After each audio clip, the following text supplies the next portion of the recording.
de la fraise pour le bio. Alors pourquoi la fraise? Donc la fraise, c'est un produit d'appel.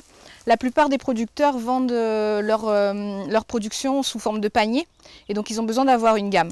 L'intérêt de la fraise, c'est que la fraise va arriver avant les mangues et les litchis. Donc ça va leur permettre d'avoir un fruit dans leur panier. Ce qui est compliqué, c'est que la fraise, elle a un cycle qui est supérieur à 1 an. Donc il va falloir gérer la fertilisation de cette fraise sur plus d'1 an et aussi gérer la protection des cultures. Donc là, sur cet essai, vous avez 2 variétés. Donc vous les voyez, il y a 2 pancartes en fait. À chaque pancarte correspond, enfin chaque couleur correspond à une variété. Donc si vous vous mettez face au rang, vous voyez que vous avez sur la variété avec la pancarte verte, elle est un peu plus petite, hein, avec une couleur un peu plus vert foncé. Et là du coup, vous avez une variété qui est un peu plus haute, avec un port un peu plus buissonnant. Donc on va comparer ces 2 variétés dans cet essai et on compare aussi 3 plans de fertilisation. Ok ? Donc je ne vais pas rentrer dans le détail sur cette partie-là, mais en tout cas, nous, l'objectif, c'est celui-là, c'est de gérer la fertilisation. Normalement, on ne fait pas de fraise à cette altitude-là. La fraise, elle a besoin de froid, donc on commence à faire de la fraise à partir de 600 mètres d'altitude. On a beaucoup de manipulations à faire sur cet essai, donc c'était plus facile de le faire sur le site. Voilà. Pour la gestion de l'eau, on est sur un système en goutte à goutte. Donc dans le cadre de cet essai, on va gérer la quantité d'eau apportée par le détentiomètre que vous voyez ici. Voilà. Donc vous avez le boîtier bleu là qui est par terre qu'on branche au tensiomètre qui vont nous dire s'il y a assez d'eau ou trop d'eau. Donc on va gérer l'irrigation comme ça. Donc on ne le fait pas tout le temps, on le fait de temps en temps.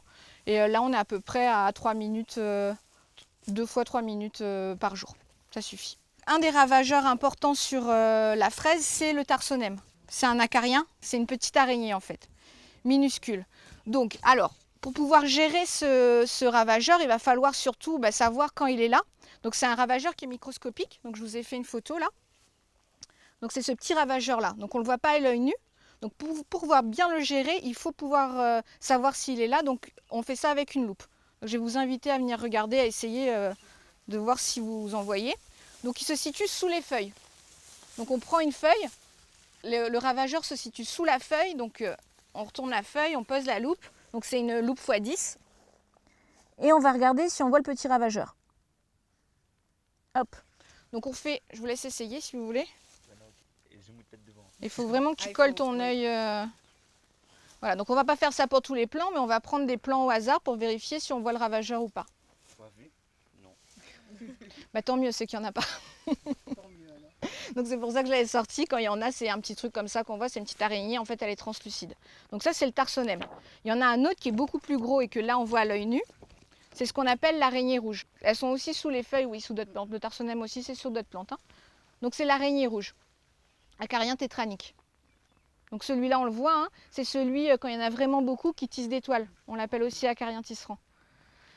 Voilà, donc quand on voit celui-là, là on a une solution, on peut utiliser des auxiliaires. Voilà, c'est un insecte hostile. Donc là, c'est un prédateur. Donc c'est aussi un acarien, mais un acarien qui va se nourrir d'acariens qui vont nuire à notre culture. Donc c'est ce que vous avez dans le petit récipient derrière toi. Donc ça, c'est des insectes qu'on va acheter, des auxiliaires qu'on va acheter. Donc là, c'est pas un insecte, mais un acarien. Il s'appelle le Phytoselius. Ça se présente comme ça, là c'est sur des conditionnements, il y a 2000 individus dedans. Donc on va répartir, on va le saupoudrer, en fait c'est dans des copeaux. On va saupoudrer sur les plants les acariens.